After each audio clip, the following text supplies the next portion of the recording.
ನಕಲಿ ದಾಖಲೆ ಸೃಷ್ಟಿಸಿ ಪರಭಾರೆ, ಹಿರಿಯ ನಾಗರಿಕ ಆಸ್ತಿಗೆ ಭೂ ದಾಖಲೆಗಳ ದುರುಪಯೋಗ, ಅಕ್ರಮ ದಾಖಲು. ನಮಸ್ಕಾರ ವೀಕ್ಷಕರೇ, ಯರಗಟ್ಟಿ ತಾಲೂಕಿನಲ್ಲಿ ಭೂ ಕಬಳಿಕೆ ಗಂಭೀರ ಆರೋಪ. ಹೌದು, ಹಿರಿಯ ನಾಗರಿಕರ ಆಸ್ತಿಗೆ ಭೂ ದಾಖಲೆಗಳಿನ ಅನಿಯಮಗಳ ಮತ್ತು ದುರುಪಯೋಗ ಆರೋಪವನ್ನು ವಿವರಿಸಲಾಗಿದೆ. ಈ ವಿಷಯ ಈಗ ಸಾರ್ವಜನಿಕ ವಲಯದಲ್ಲಿ ಸಂಚಲನ ಮೂಡಿಸಿದೆ.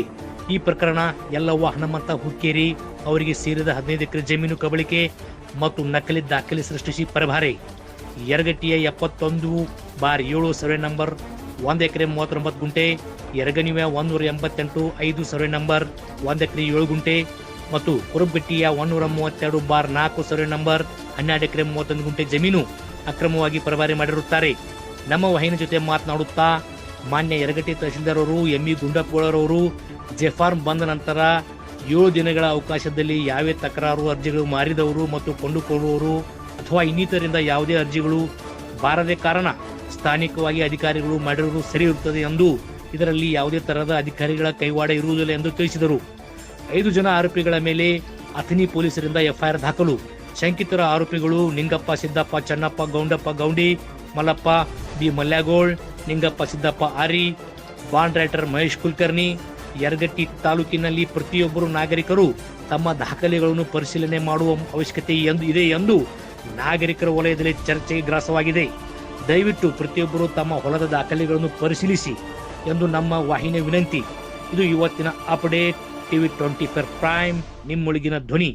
ಈ ದಂಪತಿಗಳ ಸುಪುತ್ರ ದೂರದ ಆಸ್ಟ್ರೇಲಿಯಾ ದೇಶದಿಂದ ನಮ್ಮ ವಾಹಿನಿಯ ಮುಖೇನ ಅಂದರೆ ಆಡಿಯೋ ಕ್ಲಿಪ್ ಕಳಿಸಿ ಕಾನೂನು ನಮ್ಮ ತಂದೆ ತಾಯಿಗಳಿಗೆ ನ್ಯಾಯ ದೊರಕಿಸಿಕೊಡುತ್ತದೆ ಎಂದು ಈ ನಮ್ಮ ವಾಹಿನಿ ಮುಖಾಂತರ ವಿನಂತಿಸಿಕೊಂಡರು. ನಮಸ್ಕಾರ ಎಲ್ರಿಗೂ. ನಾನು ಮಂಜುನಾಥ್ ಹುಕ್ಕೇರಿ ಅಂತ. ನಾನು ಸದ್ಯ ಆಸ್ಟ್ರೇಲಿಯಾದ ಸಿಡ್ನಿಯಲ್ಲಿ ಕೆಲಸ ಮಾಡ್ತಾ ಇದ್ದೀನಿ. ನಮ್ಮ ತಂದೆ ತಾಯಿಯವರು ನಮ್ಮ ಶಿಕ್ಷಣ ಮುಗಿಯೋರಿಗೆ ಯರಗಟ್ಟಿಲಿದ್ದರು. ಇವಾಗ ಸದ್ಯ ಅವರು ತಮ್ಮ ವೃದ್ಧಾಪ್ಯ ಜೀವನವನ್ನು ಗೋಕಾಕ್ ತಾಲೂಕಿನ ಹಿರೇಹಟ್ಟಿ ಗ್ರಾಮದಲ್ಲಿ ಕಳೀತಾ ಇದ್ದಾರೆ. ನಮ್ಮ ತಾಯಿ ಹೆಸರಲ್ಲಿ 3 ಆಸ್ತಿಗಳಿದ್ದಾವೆ. ಯರಗಟ್ಟಿ ಗ್ರಾಮದ ವ್ಯಾಪ್ತಿಯಲ್ಲಿ 1 ಎಕರೆ 39 ಗುಂಟೆ, ಯರಗಣವಿ ಗ್ರಾಮದ ವ್ಯಾಪ್ತಿಯಲ್ಲಿ 1 ಎಕರೆ 7 ಗುಂಟೆ ಹಾಗೂ ಕುರುಬಗಟ್ಟಿ ಗ್ರಾಮದ ವ್ಯಾಪ್ತಿಯಲ್ಲಿ 12 ಎಕರೆ 37 ಗುಂಟೆ, ಒಟ್ಟು 15 ಎಕರೆ 37 ಗುಂಟೆ ಜಮೀನು ನಮ್ಮ ತಾಯಿ ಹೆಸರಲ್ಲಿತ್ತು. ಇತ್ತೀಚೆಗೆ ಅಂದರೆ ನವೆಂಬರ್ 6, 2025ರಂದು ಈ ಗೋಕಾಕ್ ಮೂಲದ ಭೂಗಳ್ರು ಕೊಟ್ಟಿ ಡಾಕ್ಯುಮೆಂಟ್ಸ್ಗಳನ್ನ ಕ್ರಿಯೇಟ್ ಮಾಡಿ ಹಾಗೂ ಕೊಟ್ಟಿ ಮಹಿಳೆಯನ್ನು ಕರ್ಕೊಂಡು ಹೋಗಿ ಅಥಣಿ ಸಬ್ ರಿಜಿಸ್ಟರ್ ಆಫೀಸ್ನಲ್ಲಿ ಭೂ ಖರೀದಿ ವರ್ಗಾವಣೆಯನ್ನು ಮಾಡಿಸಿದ್ದಾರೆ. ನಮಗೆ ಕೆವಿಯಟ್ ನೋಟಿಸ್ ಬಂದಾಗಲೇ, ಅಂದರೆ ನಮ್ಮ ತಂದೆ ತಾಯಿಗಳಿಗೆ ಕೆವಿಯಟ್ ನೋಟಿಸ್ ಬಂದಾಗಲೇ ಇದೆಲ್ಲ ಗೊತ್ತಾಗಿದ್ದು. ಆಮೇಲೆ ನವೆಂಬರ್ 15, 2025ರಂದು ನಮ್ಮ ತಂದೆ ತಾಯಿಯವರು ಸಬ್ ರಿಜಿಸ್ಟರ್ ಆಫೀಸಿಗೆ ಹೋಗಿ ಅಥಣಿ ಸಬ್ ರಿಜಿಸ್ಟರ್ ಆಫೀಸ್ಗೆ ಹೋಗಿ ಭೂ ದಾಖಲಾತಿಗಳನ್ನ ಪರಿಶೀಲಿಸಿದಾಗ ಈ ಪ್ರಕರಣ ಬೆಳಕಿಗೆ ಬಂದದ್ದು. ಆಮೇಲೆ ನಮ್ಮ ತಂದೆ ತಾಯಿಯವರು ಬೆಳಗಾವಿ SP ಅವ್ರನ್ನ ಭೇಟಿ ಆದಾಗ ಅವರು ಅಥಣಿ ಪೊಲೀಸ್ ಸ್ಟೇಷನ್ಗೆ ಹೋಗಿ ಕಂಪ್ಲೇಂಟ್ ಕೊಡಿ ಅಂದರು. ಅದೇ ಥರ ನಾವೆಲ್ಲ ಕಂಪ್ಲೇಂಟ್ ಮಾಡಿದ್ದೀವಿ. FIR lodged, court procedures are going on right ನಾವು. ಈ ಪ್ರಕರಣದಲ್ಲಿ ಭಾಗಿಯಾದವರು ಅಂದರೆ ಎಫ್ಐಆರ್ದಲ್ಲಿ ಮೂಲ ಹೆಸರುಗಳೇನಿದ್ದಾವೆ ಅಂದರೆ ಈ ವರ್ಗಾವಣೆ ಇಡೀ ಆಸ್ತಿ 15 ಎಕರೆ 37 ಗುಂಟೆ ಆಸ್ತಿ ಎಲ್ಲ ವರ್ಗಾವಣೆ ಆಗಿದ್ದು ಚನ್ನಪ್ಪ ದುಂಡಪ್ಪ ಗೌಡಿ ಅನ್ನೋರ ಹೆಸರಿಗೆ. ಅವರು ಅರಬಾವಿ ಮೂಲದವರು. ಹಾಗೆ ಮಲ್ಲಪ್ಪ ಬಿ ಮಲ್ಯಾಗೋಳ್ ರಾಜಾಪುರ್ ಮತ್ತು ನಿಂಗಪ್ಪ ಸಿದ್ದಪ್ಪ ಆರಿ ಇವರೆಲ್ಲ ಸಾಕ್ಷಿದಾರರು. ಒಬ್ಬರು ರಾಜಾಪುರ್ ಮತ್ತು ಇನ್ನೊಬ್ಬರು ಬೆಟಗೇರಿ ಅವರು. ಇನ್ನು 4ನೇವರು ಮಹೇಶ್ ಆರ್ ಕುಲಕರ್ಣಿ ಅವರು ಅಥಣಿ ದಸ್ತು ಬರಹಗಾರರು. ಅವರು like he knows everything, what all things happened at that day. So ಇದರಲ್ಲಿ ಏನಾಗಿದೆ ಅಂದರೆ ಬೆಳಗಾವಿ SP ಅವರು ಮತ್ತು ಅಥಣಿ PSI ಅವರು ಈ ಪ್ರಕರಣವನ್ನು ಕರೆಕ್ಟಾಗಿ ಭೇದಿಸಿದರೆ, ಅದರ ಇನ್ವೆಸ್ಟಿಗೇಟ್ ಮಾಡಿದರೆ ಇನ್ನೂ ಕೆಲವರ ಹೆಸರುಗಳು ಬರ್ತಾವೆ. ಇದರಲ್ಲಿ ಬಹಿರಂಗ ಆಗುತ್ತೆ. What I call it it's a bloody fraud case which needs to be thoroughly investigated. Thank you. 2025 ಆಗಿದೆ, ಮುಂದಾಗಿದೆ. ಅದರ ನಂತರ ಇದು ಜೆಫಾರ್ ಬಂದಾಗ ಆ ಪಾರ್ಟಿ 2 ಪಾರ್ಟಿ ನಮ್ಮಲ್ಲಿ ಯಾರು ಕಟ್ಟೋ ಜಮೀನು ಕೊಟ್ಟವರು ಮತ್ತು ಯಾರು ಜಮೀನು ಅವರು ಇಲ್ಲ. ಇವರು ಅದು ಆಯ್ಕೆ ಪ್ರೊಸೀಜರ್ ಫಾಲೋ ಮಾಡಿ ಅದನ್ನ ಮಂಜೂರು ಮಾಡಿದ್ದಾರೆ. ಆ ಪ್ರಕಾರ ಅವ್ರ ಹೆಸರಲ್ಲಿ ಅವು ಆರ್ಟಿಸ್ಟ್ನೂ ಆಗಿದಾವೆ. ಯಾವುದೇ ನೀವು ಇದನ್ನ ಮಾಡ್ಬೇಕಾದ್ರೆ ಡಿಫಾರ್ಮ್ ಮಾಡ್ಬೇಕಾದ್ರೆ ಪಂಚನಾಮೆ ಮಾಡಕ್ ಹೋಗ್ತೀರಾ, ಅವ್ರ ನಂಬರು ಇಲ್ಲ ಏನಿಲ್ಲ ಅಂತಂದ್ರೆ ನೀವು ಅದು ರಿಜೆಕ್ಟ್ ಮಾಡ್ಬೇಕಾಗಿದ್ದ ಧರ್ಮ ನಿಮ್ದು ಇರ್ತೀವಿ, ವ್ಯಾಯಗಳಿರುತ್ತೆ. ಬಟ್ ನೀವು ಅವ್ರ ಅಡ್ರೆಸ್ ಇಲ್ಲ, ಅವ್ರು ಯಾವ ಇಲ್ಲ ಅಂತಂದ್ರೆ ನೀವು ಹೆಂಗ್ ಅದನ್ನ ಖರೀದಿ ಮಾಡಿ ಅಧಿಕಾರಿಗಳು ಶಾಮೀಲ್ ಅಂತ ಅದನ್ನ ಹೇಳ್ತಾ ಇದ್ದಾರೆ. ಅದಕ್ಕೆ ಇಲ್ಲ ಅಧಿಕಾರಿಗಳ ಶಾಮೀಲ್ ಅಂತ ಏನು ಬರ್ಕೊಳ್ರಿ ಅಲ್ಲಿ ನೇಮ್ ಪ್ರಶ್ನೆ ಬರ್ದಿರ ಜೆಪಾರಮದಾಗ ಇದನ್ನ 7 ದಿವಸದೊಳಗೆ ಅದನ್ನ ಮಂಜೂರು ಮಾಡಬೇಕು. ಇಲ್ಲಕಂದ್ರೆ ಯಾರ್ದಾದ ಪಾಠ ಅದ್ರ ತಕರಾರು ಕೊಟ್ಟರೆ ಅದನ್ನ ಇದು ಮಾಡ್ಬೇಕಂತ ಅದ್ರದ್ದು ಎಕ್ಸ್ಪೆಕ್ಟ್ ಮಾಡ್ಬೇಕಂತಿರ್ತದ. ಬಟ್ ಇನ್ ಟೈಮ್ 7 ದಿವಸದೊಳಗೆ ಅಲ್ಲಿ ಯಾವುದೇ ರೀತಿಯಾದ ಇದು ಬಂದಿಲ್ಲ, ತಕರಾರು ಬಂದಿಲ್ಲ. ಅಲ್ಲಿ ತಕರಾರು ಬಂದ್ಕೊಳ್ಳೆ ಈಗ ಜೆಪಾರ್ಮು ಐಟಮ್ ರದ್ದು ಮಾಡಕ್ಕೆ ಅವಕಾಶ ಸಿಗೋದು. ಅಲ್ಲಿ ಏನಾಗದ ಅಂದ್ರೆ ಸ್ಥಾನಿಕವಾಗಿ ಇದು ಮಾಡಿ ಪರಿಶೀಲನೆ ಮಾಡಿದ್ರೆ ಅಲ್ಲಿ ಇದು ಪಂಚನಾಮ ಮಾಡ್ಕೋತಾರ. ಮಾಡ್ಕೊಂಡು ಒಂದ್ 5-6 ಜನ ಅಲ್ಲಿ ಸೈನ್ ತಗೋಕಿಂತ ಅವ್ರು ನೋಡ್ಬೇಡ ಮೂಲ ಆಸ್ತಿದಾರಿಗೆ ಗೊತ್ತಿಲ್ಲ ನಮ್ಮ ಹೊಲ ಖರೀದಿ ಆಗಿದೆ ಅಂತ ಹೇಳಿ ಫೇಕ್ ಡಾಕ್ಯುಮೆಂಟ್ಸ್ ಹಚ್ಚಿ ಇದು ಮಾಡಿದಾರೆ. ಮೂಲ ಆಸ್ತಿದಾರಿಗೆ ಗೊತ್ತಿಲ್ಲ ನಮ್ದು ಆಸ್ತಿ ಖರೀದಿ ಆಗಿದೆ ಅಂತ ಅವ್ರ ಹೆಂಗ್ ತಕರಾರು ಇಡ್ತಾರೆ?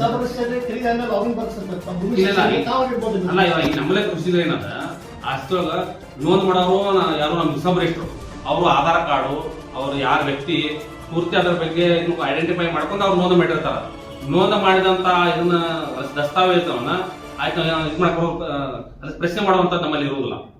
ಅದಕ್ಕೆ ವಿಲೇಜ್ ಕಂಡ್ರೆ ಏನ್ ಮಾಡ್ತಾರ ಆ ಅಡ್ರೆಸ್ ನಲ್ಲಿ ಯಾವ್ದಾದ್ರು ಇನ್ ಟೈಮ್ ತಕರಾರು ಕೊಟ್ಟರಂತ ಆಯ್ತು ತಗೋಬೇಕಂತ ಇರ್ತದ. ಆ ಟೈಮಲ್ಲಿ ಯಾರು ತಕರಾರು ಕೊಟ್ಟಿಲ್ಲ.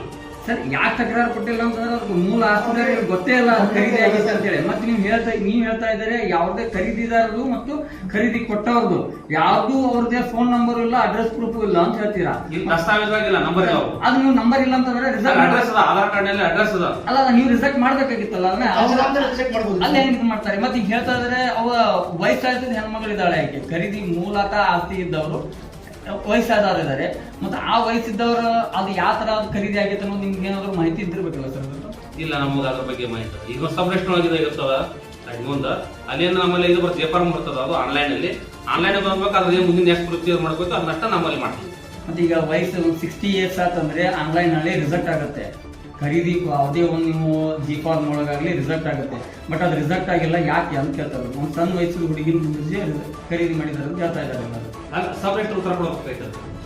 ಅಲ್ಲ ಸರ್, ನಮ್ಮ ಸಂಬಂಧಕ್ಕೆ ಪಂಚನಾಮ ಮಾಡೋ ಮುಂದೆ ತಾವು ರಿಜೆಕ್ಟ್ ಮಾಡ್ಬೋದಿತ್ತ? ಖರೀದಿ ಆದ್ಮೇಲೆ ರಿಜೆಕ್ಟ್ ಮಾಡ್ಬೋದಿತ್ತು. ತಮ್ಗೆ ಲಾಗಿನ್ ಬರೋದು ಖರೀದಿ ಲಾಗಿನ್ ಬರೋದು ಸರ್ ನಮ್ಮ ಭೂಮಿ ಸೆಕ್ಷನ್ಗೆ ಆಟೋಮೆಟಿಕ್ಲಿ ತಾವು ಅದನ್ನು ಇನ್ನೊಂದು ಏನಾಗಿದೆ ಆನ್ಲೈನ್ ಅಲ್ಲಿ ಖರೀದಿ ಅದು ಮೊದಲು ಇಲ್ಲೇ ನಮ್ಮಲ್ಲಿ ಆಗ್ತಿತ್ತು. ಈಗ ಇವರು ಇದ್ರ 17 ಮಾಡ್ಕೊಂಡಾರ. 17 ಮಾಡಿದ್ರೆ ಅಡ್ರೆಸ್ ಅವ್ರು ಯಾರು ಕೊಟ್ಟಾರ ಯಾರು ತಗೊಂಡ್ರೆ ನಮ್ಮಲ್ಲಿ ಅಡ್ರೆಸ್ ಇಲ್ಲ ಅವ್ರಿಗೆ. ಇಲ್ಲಿ ನಮ್ಮ ವಿಲೇಜ್ ಅಕೌಂಟೆಂಟ್ ಏನ್ ಮಾಡಿದಾರೆ ಆ ಊರಲ್ಲಿ ಹೋಗಿದ್ದಾರೆ.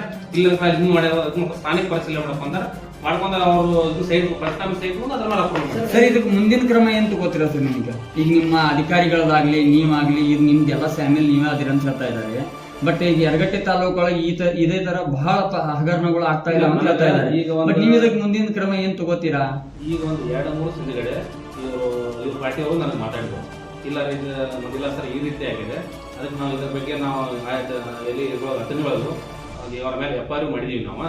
ಮುಂದೆ ಅದಕ್ಕೆ ಇಲ್ಲಿ ನಿಮ್ಮ ಹಂತದೊಳಗೆ ಇದು ಏನಾಗುತ್ತೆ ಅಂತ ಕೇಳಿದ್ರು.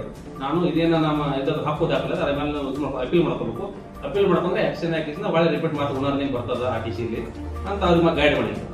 ಸರ್ ದಯವಿಟ್ಟು ತಮ್ಮ ಗಮನಕ್ಕೆ ಬರುವ ಮುಂಚೆ ನಿಮ್ಮ RI ಮತ್ತು ಗಲಾಟೆಗಳನ್ನು ಸ್ವಲ್ಪ ಕರೆಸಿ ತಾವು ಆಕ್ಷನ್ ತಗೊಂಡ್ರೆ ಭಾಳ ಒಳ್ಳೆಯದು. ಯಾಕಂದರೆ ಯರಗಟ್ಟಿ ತಾಲೂಕಿಗೆ ಇದೊಂದು ಕಪ್ಪು ಚುಕ್ಕೆ.